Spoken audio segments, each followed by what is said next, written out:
ये गीता वो परम सत्य हैं जिसे अपनाकर हर व्यक्ति दुख क्लेश से मुक्त होकर सफल सुखद जीवन जी सकता है। मनुष्य का संघर्ष जितना बाहरी होता है उतना ही आंतरिक भी चलता रहता है।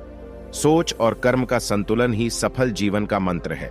सही गलत और उचित निर्णय की दुविधा में फंसे व्यक्ति को गीता के इन उपदेश से मानसिक संबल और धैर्य मिलता है। पहला उपदेश, श्री कृष्ण कहते हैं, विश्वास की ताकत पर भरोसा रखो। तुम अपने विश्वासों की उपज हो। तुम जिस चीज में विश्वास करते हो तुम वही बन जाते हो। जो स्वयं पर विश्वास करते हुए लक्ष्य की ओर बढ़ते रहते हैं उन्हें सफलता जरूर मिलती है। अगर व्यक्ति अपने लक्ष्य के लिए कर्म में पूरे मन से लग जाता है और उसे कर्म करने से खुशी मिलती है तो सफलता उससे दूर नहीं। दूसरा उपदेश, मृत्यु से भय व्यर्थ है। हर व्यक्ति के मन में मृत्यु का भय होता है। इस संसार का जब से निर्माण हुआ है तब से जन्म मृत्यु का चक्र चलता आ रहा है। यह प्रकृति का नियम है। इस सत्य को स्वीकार करके भयमुक्त होकर आज में जीना चाहिए। किसी को भी आने वाले पल के बारे में कुछ नहीं पता होता, लेकिन इस संशय में भयभीत रहने से जीवन नहीं जिया जा सकता। तीसरा उपदेश, कर्म सबसे ऊपर होता है। श्री कृष्ण अर्जुन से कहते हैं कि व्यक्ति कर्म करने के लिए ही पैदा हुआ है और बिना कर्म किए कोई रह नहीं सकता। फल की चिंता करना व्यर्थ है क्योंकि इससे मनुष्य का मन काम से भटकने लगता है। किसी कर्म से सफलता नहीं मिलती तो क्या हुआ, असफलता भी ज्ञान के द्वार खोलती है। अगर बिना फल की चिंता किए कर्म करते रहोगे तो सफलता और मन की शांति जीवन भर तुम्हारा साथ नहीं छोड़ेगी।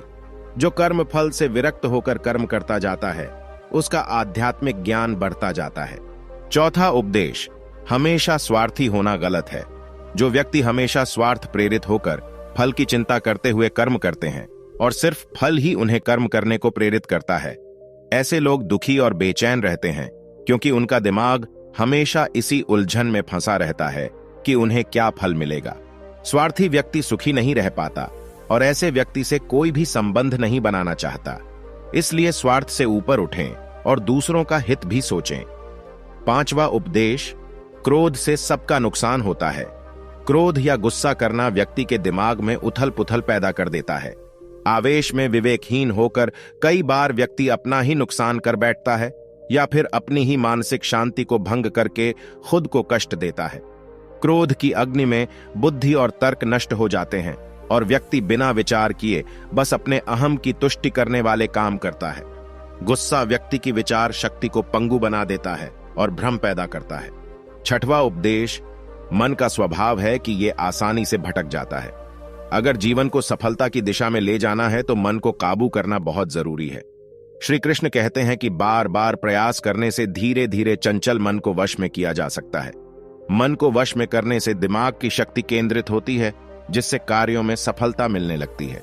अगर मन को वश में नहीं करोगे तो ये आपका सबसे बड़ा शत्रु बन जाता है। सातवां उपदेश, भगवानों में कोई छोटा या बड़ा नहीं होता है। इस संसार में ईश्वर कई रूपों में जाना जाता है। इनमें से कोई भी रूप बड़ा या छोटा नहीं है। परमात्मा का हर रूप समान है। जैसे हर नदी अंत में सागर में जाकर मिलती है, वैसे ही हर धर्म, मत और संप्रदाय की धाराएं परमात्मा रूपी समुद्र में समा जाती है। यह संसार परमपिता का ही स्वरूप है। वो हर कण में विद्यमान है। आठवां उपदेश, कर्तव्य पालन जरूरी है। भगवान श्री कृष्ण उपदेश देते हैं कि हर व्यक्ति को अपने कर्तव्य का पालन करना चाहिए। यही धर्म है। अगर अपने कर्तव्य का पालन नहीं किया जाता है तो मन में अशांति और दुख प्राप्त होता है। अपनी पसंद नापसंद, मोह बैर को किनारे रखकर अपना कर्तव्य करो। किसी अन्य व्यक्ति का कर्म आपको कितना भी आकर्षित करे, उसके प्रलोभन में न आए। कष्ट में रहते हुए भी अपना कर्म करना दूसरे की नकल करने से श्रेष्ठ है। अपने कर्म और कर्तव्य का पालन ही जीवन का सही मार्ग है, क्योंकि कर्म करना अकर्मण्यता से हमेशा बेहतर है। कर्तव्य में दोष देखकर पीछे न हटें, क्योंकि हर कर्म में कोई न कोई छोटा बड़ा दोष हो सकता है, जैसे अग्नि के साथ धुआं भी होता है। सदैव कर्म करो। कर्म करने से पहले विचार करो, लेकिन बहुत ज्यादा विश्लेषण मत करो। अधिक विश्लेषण संशय और अकर्मण्यता पैदा करता है। नौवां उपदेश, श्री कृष्ण कहते हैं कि शारीरिक कर्म से ज्ञान का मार्ग उच्च है और ज्ञान मार्ग से भी ऊपर ध्यान मार्ग है। ध्यान मार्ग पर बढ़ने से ईश्वर को अनुभव किया जा सकता है। जो व्यक्ति मन और इंद्रियों को शांत करके पूर्ण विश्वास से अपना ध्यान भगवान में लगाता है, उसे ईश्वर का ज्ञान और अस्तित्व अवश्य अनुभव होता है। जो हर जगह हर जीव मनुष्य में ईश्वर को देखता है, सबके हित में लगा रहता है, उस पर परमपिता अवश्य कृपा करते हैं। ज्ञान मार्ग हो या भक्ति मार्ग, समर्पण प्रेम विश्वास ही आपको ईश्वर के प्रकाश की ओर ले जाता है। भगवान की पूजा बहुत से लोग करते हैं, लेकिन उनको शांति क्यों नहीं मिलती? क्योंकि भगवान आपके मन में निवास करता है, उसे पता है कि आपका भाव क्या है। 10वां उपदेश, अधिक शक करने वाला कभी खुश नहीं रह सकता। श्री कृष्ण गीता में कहते हैं कि संशय करने वाले का विनाश हो जाता है, इसलिए संदेह करने से बचें। अधिक संदेह करने से मन की शांति भंग हो जाती और व्यक्ति भ्रमित होकर अपने संबंधों को नष्ट कर डालता है। जिसे शक करने की आदत पड़ जाती है, उसे इस लोक या परलोक में भी शांति नहीं मिलती। सत्य की खोज ठीक है, लेकिन बिना सच जाने कल्पनावश होकर संदेह करने का अंत दुख क्लेश पश्चाताप के रूप में होता है। 11वां उपदेश, अति करने से बचें। जीवन में संतुलन बहुत जरूरी है। किसी भी चीज की अति करना अच्छा नहीं है।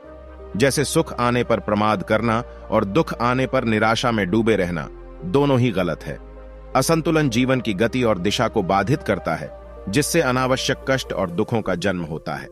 जिसके मन, विचार और कर्म में संतुलन है, उसे ज्ञान मिल जाता है और ज्ञान से ही सदा के लिए शांति संतुष्टि मिलती है। 12वां उपदेश, सही कर्म से ज्ञान और मुक्ति संभव है। गीता के उपदेशों में कर्मयोग का सिद्धांत कहता है कि संसार से विरक्त होना ही मुक्ति का उपाय नहीं है। संसार में रहकर एक गृहस्थ अपने कर्मों का पालन करते हुए कर्म फल से विरक्त होकर मुक्ति प्राप्त कर सकता है। सही विचार और उचित कर्म भी आसक्ति को खत्म करने में सक्षम है। अच्छे कर्म कभी व्यर्थ नहीं जाते, चाहे ये दुनिया हो या परलोक। 13वां उपदेश, ज्ञान और कर्म एक हैं। एक अज्ञानी कर्म और ज्ञान को अलग अलग समझता है, लेकिन एक ज्ञानी जानता है कि दोनों एक ही हैं। लोग ज्ञान की बातें तो करते हैं, लेकिन उसका पालन नहीं करते। बिना पालन किए ज्ञान कोरा रह जाता है, ज्ञान का अनुभव नहीं होता। गीता कहती है कि ज्ञान पढ़ने की नहीं बल्कि अनुभव करने की वस्तु है, और अनुभव बिना कर्म किए नहीं मिलता। 14वां उपदेश, इच्छा दुखों का मूल है। इस संसार में जितनी भी चीजें सांसारिक सुख की श्रेणी में आती हैं, उनकी एक शुरुआत और अंत जरूर होता है। इन सांसारिक सुखों का अंत दुख, कष्ट और दुर्गति के रूप में होता है। इच्छाओं का अंत नहीं है, एक पूरी होती है तो दूसरी नई इच्छा आ जाती है। हर इच्छा से प्रेरित होकर कर्म करना गलत है, क्योंकि ऐसे तो अनुचित कार्य भी होंगे। इच्छाओं से विचलित न हो, उन्हें एक विरक्त दर्शक बनकर देखो और वे चली जाएंगी। 15वां उपदेश, भगवान ही सबसे बड़ा सहारा है। परम पिता ही एकमात्र हमारे आधार है और अपने हैं। इस संसार में कोई भी अकेला नहीं है। ईश्वर में विश्वास रखते हुए जो मनुष्य कर्म पथ पर बढ़ता जाता है, वो सदा शांति, सुख और मुक्ति पाता है। भूत और भविष्य की चिंता करना व्यर्थ है, वर्तमान ही सत्य है। जो भी पूर्ण समर्पण से ईश्वर की शरण में आता है, परमात्मा उसका कल्याण अवश्य करते हैं। मेरे प्रिय दर्शकों, मेरे चैनल को सब्सक्राइब कीजिए और एक बार प्रेम से बोलिए, जय श्री कृष्ण।